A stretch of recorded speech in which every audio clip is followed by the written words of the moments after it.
ಗೆಳೆಯರೇ ನಮಸ್ಕಾರ. ಪ್ರೆಸ್ ಮೀಟ್ಗೆ ಸ್ವಾಗತ ಸುಸ್ವಾಗತ. ಈ ಮಳೆಗಾಲ ಪ್ರಾರಂಭ ಆಯಿತು ಅಂತಂದ್ರೆ ಕೃಷಿ ಚಟುವಟಿಕೆಗಳು ಹೆಚ್ಚಾಗಿ ಕೂಲಿ ಆಳುಗಳು ಸಿಗದ ಕಾರಣ ನಮ್ಮ ತಂದೆ ಶನಿವಾರ ಭಾನುವಾರ ಬಂತು ಅಂತಂದ್ರೆ ನನ್ನನ್ನ ಕುರಿ ಕಾಯ್ಲಿಕ್ಕೆ ಕಳಿಸ್ತಾ ಇದ್ರು. ನಮ್ಮದು 80 ಕುರಿಗಳು ಇರ್ತಕ್ಕಂಥ ಒಂದು ಹಿಂಡು. ಈ ಕುರಿಗಳನ್ನ ಮೇಯಿಸ್ಲಿಕ್ಕೆ ಆ ಹಿಂಡನ್ನ ಹೊಡ್ಕೊಂಡು ನಮ್ಮೂರ ಪಕ್ಕದಲ್ಲಿ ಇರುವಂತ ಬೆಟ್ಟಕ್ಕೆ ನಾನು ಹೋಗ್ಬೇಕಾಗಿತ್ತು. ಹೀಗೆ ಹೋಗುವ ದಾರಿಯ ಅಕ್ಕಪಕ್ಕದ ಹೊಲಗಳಲ್ಲಿ ನಾನಾ ತರದ ಪೈರುಗಳು ಹಚ್ಚ ಹಸಿರಿನಿಂದ ಕಂಗೊಳಿಸ್ತಾ ಇದ್ದವೆ. ಅವತ್ತು ಏನಾಯ್ತೋ ಏನೋ ಗೊತ್ತಿಲ್ಲ, ಇದ್ದಕ್ಕಿದ್ದ ಹಾಗೆ ನನ್ನ ಕುರಿಗಳು ಓಡಲು ಪ್ರಾರಂಭಿಸಿದವು. ಈ ಕುರಿಗಳೆಲ್ಲ ಎಲ್ಲಿಗೆ ಓಡೋಗ್ತಾ ಇದ್ದಾವೆ ಅಂತ ಅವುಗಳು ಹಿಂದೆನೆ ಓಡೋಗಿ ನೋಡಿದ್ರೆ ಆ ಕುರಿಗಳೆಲ್ಲ ಗುಂಪಾಗಿ ಏನನ್ನು ಮೇಯ್ತಾ ಇತ್ತು. ನೋಡಿದ್ರೆ ಆಶ್ಚರ್ಯ, ಅಕ್ಕಪಕ್ಕ ಅಷ್ಟೊಂದು ಉಲಸದ ಮೇವಿದ್ರು ಅವು ಮೇವನ್ನ ತಿನ್ನದೆ ಮಣ್ಣನ್ನ ತಿಂತಾ ಇದ್ದಾವೆ. ಗೆಳೆಯರೇ, ನಿಮಗೆ ನೆನಪಿರಬಹುದು, ಡಿಸೆಂಬರ್ 26, 2004ರಲ್ಲಿ ಇಂಡೋನೇಷ್ಯಾದ ಸುಮತ್ರಾ ಎಂಬ ಸಮುದ್ರದಲ್ಲಿ ಪ್ರಬಲವಾದ ಭೂಕಂಪ ಸಂಭವಿಸಿ ಸುಮಾರು 30 ಮೀಟರ್ ಎತ್ತರದ ಅಲೆಗಳು ಸೃಷ್ಟಿಯಾಗಿ ಸುತ್ತಮುತ್ತಲಿನ ಕಡಲ ತೀರಗಳಿಗೆ ಅಪ್ಪಳಿಸಿ ಸುಮಾರು 2,30,000 ಜನ ಸತ್ತರು. ಈ ಸಮಯದಲ್ಲಿ ಸತ್ತಂತ ಪ್ರಾಣಿ ಪಕ್ಷಿಗಳು ಬೆರಳಿ ಎಣಿಕೆಯಷ್ಟು ಮಾತ್ರ. 2,30,000 ಜನ ಸತ್ತು ಬೆರಳಿ ಎಣಿಕೆಯಷ್ಟು ಮಾತ್ರ ಪ್ರಾಣಿ ಪಕ್ಷಿಗಳು ಸಾಯಲು ಕಾರಣ ಏನು ಅಂತೇಳಿ ತನಿಖೆಗೆ ಒಳಪಡಿಸಿದಾಗ ಅಲ್ಲಿ ಸುತ್ತಮುತ್ತಲ ವಾಸ ಮಾಡತಕ್ಕಂಥ ಕಾಡು ಜನರು ಕೊಟ್ಟಿರ್ತಕ್ಕಂಥ ಮಾಹಿತಿ ಬೆಚ್ಚಿ ಬೀಳಿಸುವಂತಿದೆ.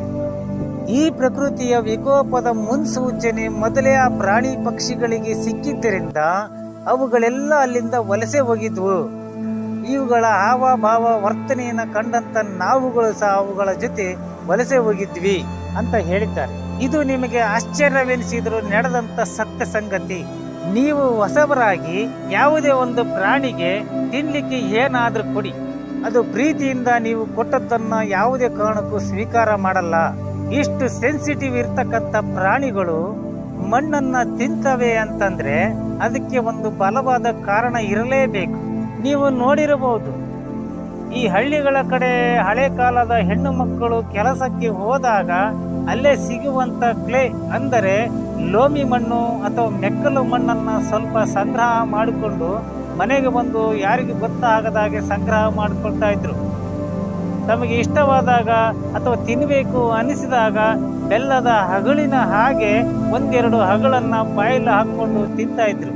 ಗೆಳೆಯರೇ, ನೀವು ಗಮನಿಸಿರ್ಬೋದು, ಈ ಬಸರಿರ್ತಕ್ಕಂಥ ಹೆಣ್ಣು ಮಕ್ಕಳಿಗೆ ಮಣ್ಣು ತಿನ್ಬೇಕು ಅನ್ನೋ ಆಸೆ ಹೆಚ್ಚಾಗುತ್ತೆ. ಅದು ಯಾಕೆ?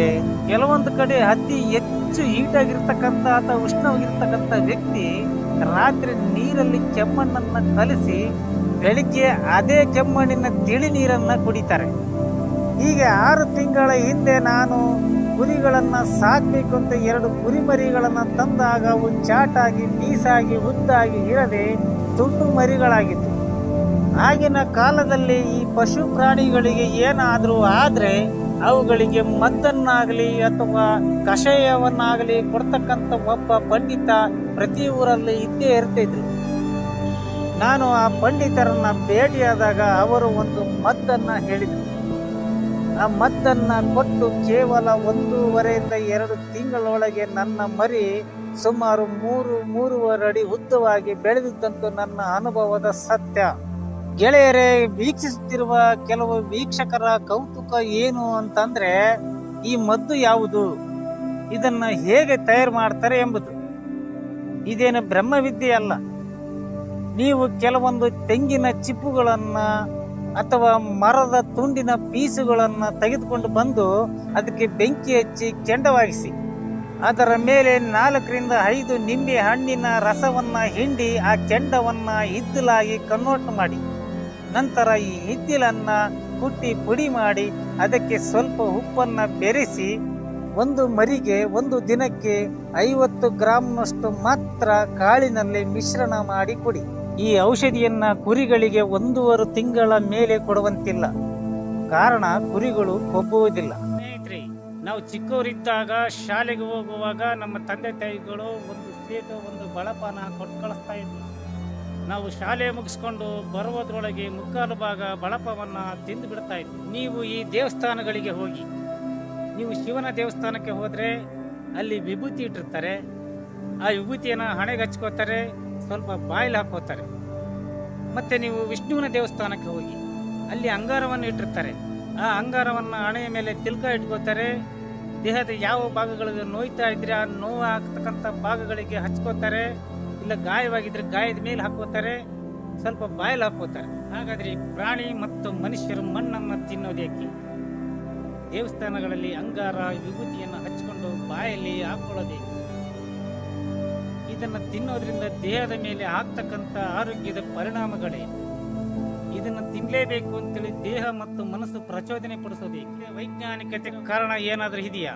ಅದನ್ನು ಮುಂದಿನ ಭಾಗದಲ್ಲಿ ತಿಳಿಸ್ತೀವಿ. ಗೆಳೆಯರೇ, ಇದೊಂದು ಹೊಸ ಪ್ರಯತ್ನ.